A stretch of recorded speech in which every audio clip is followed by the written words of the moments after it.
Welcome to the Salmon Runs YouTube. Enjoy the video. You start by verifying your Airtel router supports 5 GHz and that firmware is current. That ensures stability and security.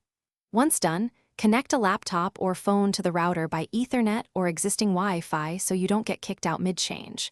Then open the router's admin page at 192, 168, 1 or its IP and log in with the admin username and password. Do this now so you're ready to change bands and SSID settings in the next step.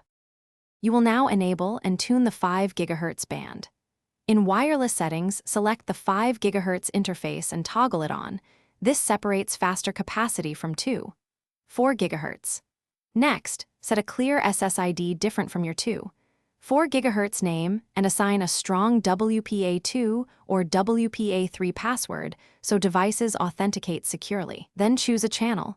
Start with 36 or 40 and pick 20/40/80 MHz channel width. Finally, connect each device to the new 5 GHz SSID using the password you created. You should see higher throughput but shorter range. If a device doesn't list the 5 GHz network, make sure the device supports 5 GHz and move closer to the router to rule out range limits.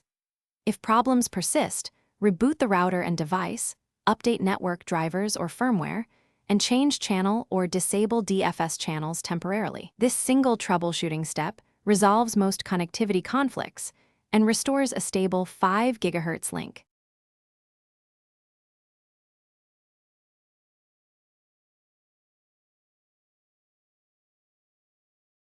Thanks for watching.